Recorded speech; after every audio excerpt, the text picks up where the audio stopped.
Are you looking to buy waterfront in Solomons, Maryland? Watch this video. I'm going to give you 5 tips to make the process a lot easier.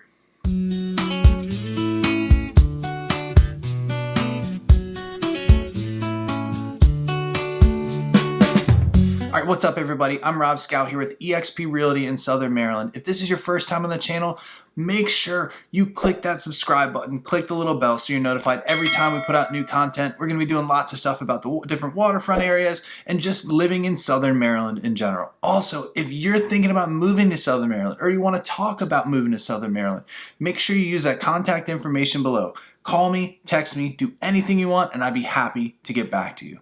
And last but not least, if you want, instead of just calling or texting, you can actually go down to the first comment in this video, click on the link that's in there, and it's going to schedule a Zoom meeting with me one-on-one about your home buying or selling needs in Southern Maryland. All right, so like I said before, what we're going to talk about today are 5 tips that are going to help you find that waterfront home in Solomons, Maryland. So my 5 tips are going to talk about the locations where to look, the regulations on owning waterfront and what to look out for, some mistakes to avoid, the activities that are best to do in that area and if they're the right activities for you, also the housing types you're going to see around Solomons, and last but not least, of course, those frequently asked questions. And these are ones that I get not just about Solomons, but also about other areas. Okay, so locations where to look, I kind of talked about it a little bit there, but definitely if you're looking for waterfront, there's 2 main locations in Solomons. You're looking at Back Creek, which is the creek that comes up into the heart of Solomons. It's a really great creek for different sailboating, for bigger boats. It's a deeper creek than you would expect to see around here. But then also right there on the waterfront or the riverfront in Solomons, it's Patuxent River too. So those are the 2 main ones. And you can also go up to Mill Creek, which is part of that Dowell area, and also Lusby. So those are the main places, the main body of waters you're going to be looking at when you're looking to live on the water in Solomons, Maryland. So since we're talking about where we're going to live there, where you're looking, I want to talk about housing types next. I know I listed that later on down, but I want to talk about housing types because it's unique to Solomons. So Solomons is really unique because there's not a ton of single family homes or detached homes that are coming up on the market in Solomons because it's pretty developed, because it's like a downtown area and it's more touristy. There's less of those single family homes. Now on Solomons Island itself, there are some single family homes down to the point of the island that are on the Patuxent and kind of the mouth of Back Creek and the mouth of Mill Creek there.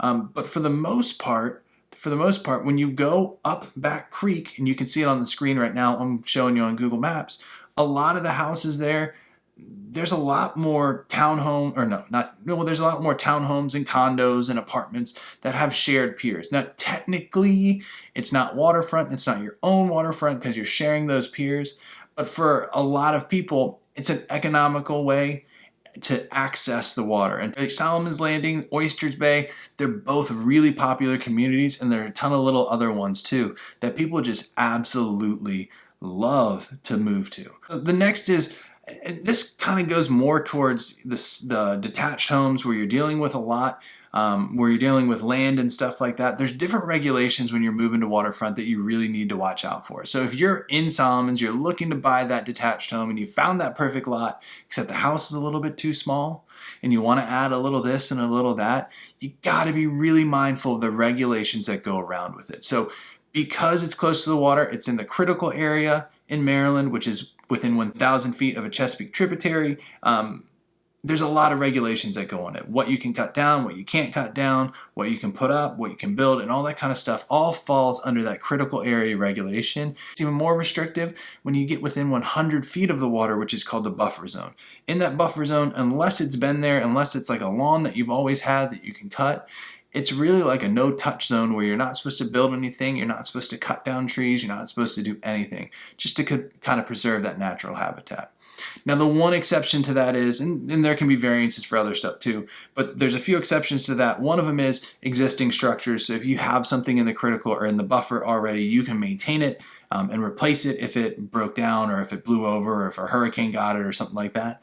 But then also you can build a pier. So you're allowed to have, because you have riparian rights, because you own the waterfront there, you're allowed to have access to the water and you're allowed to have a pier that can help you access that water. A lot of properties in Solomons are already developed, so they already have piers, so it's a matter of, repairing, not really replacing. But there can be lots of regulations that go with that, and it goes back to making sure you're staying within your lateral lines and the setbacks that are required by Calvert County.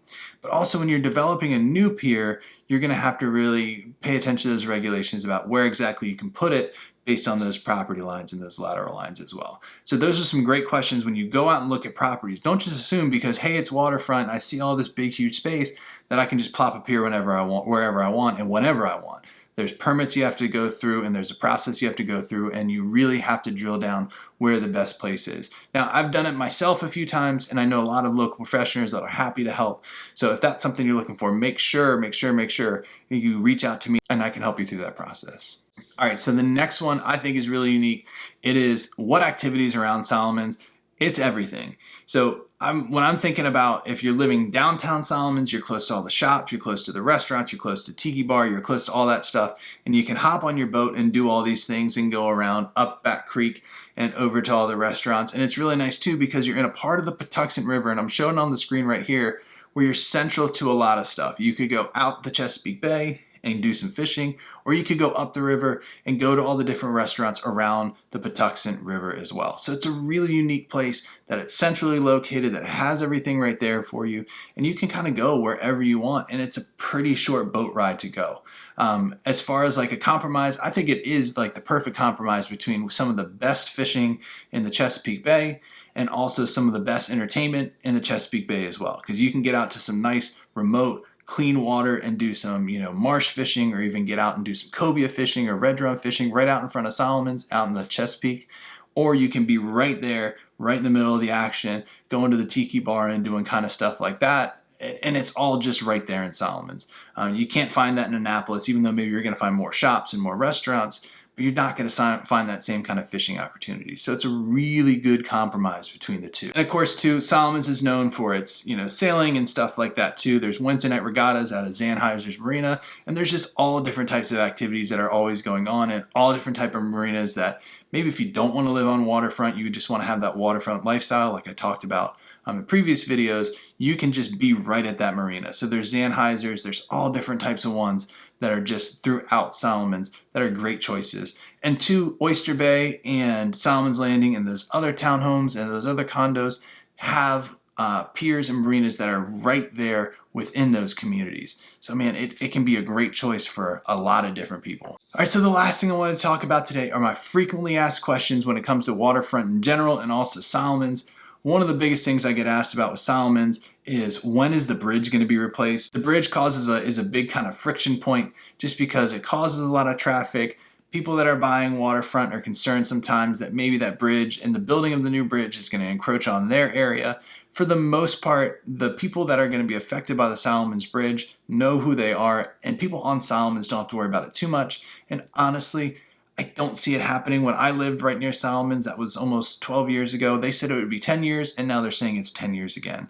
I don't think it's happening anytime soon, but it's definitely something you should read up on, because if you're in Solomons and you're working in St. Mary's County, if they do start it in 10 years, that's going to affect your traffic, your drive every single day, so it's something you do want to read up on. Another frequently asked question I get all the time is about flood insurance. Now that is a house by house kind of decision, and it's based on the FEMA maps, the FEMA flood maps they make. So what I would recommend is to reach out to your insurance company. Give them the address, have them look it up, and give you a quote before you even decide if you want to buy the property or not.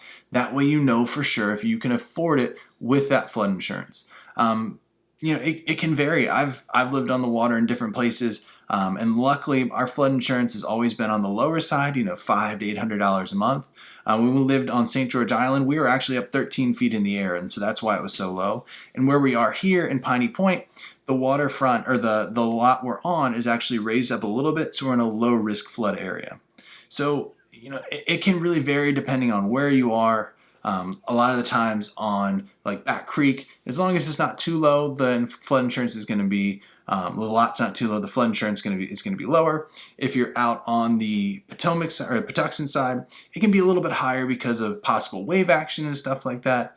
And then it's a totally different ball of wax if you're in a condominium and that condominium's in a flood zone. It all depends on how that is structured and who's paying it. So lots of variables, lots of questions, and I can tell you 100% the best thing to do to get the best answer is just to reach out with the address to your insurance people. So last thing I get a lot about, and I love boats, and so I love when I get this question, it's what kind of boat should I have for living in X place? And for Solomon's, it's really nice because you can really have any boat. A smaller boat, you can go up the Patuxent River and be fine on most days. Sometimes on the weekends it gets a little crazy because boats are everywhere. You can have a bigger boat and you can get out to the Chesapeake Bay and go up and down the bay, or you could be on a sailboat and you can enjoy a lot of the bay as well. So Solomon's is pretty friendly to all types of boating. I know a lot of kayakers that fish in Back Creek and Mill Creek as well, and just have a ball doing it. So I mean, it's a pretty friendly boat area for almost everyone that wants to get out there on the boat. Now, I wouldn't recommend taking one of a John boat, out on a Saturday and Sunday, because it can be like a 1980s, Rodney Dangerfield movie with waves and boats flying everywhere.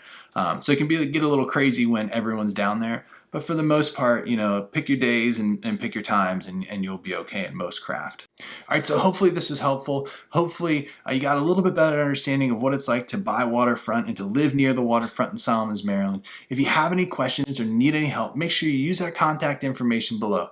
Call me, text me, and I'd be happy to help you make this decision to move down to Southern Maryland. And also, if you want, instead of calling or texting, you can scroll down to the first comment, click on the link, and you can schedule a Zoom meeting one-on-one with me about you, and we can talk about your needs when moving to Southern Maryland. And if you haven't yet, please make sure you click the subscribe button, click the bell so you're notified every time we put out new content. Hope to see you on the next video.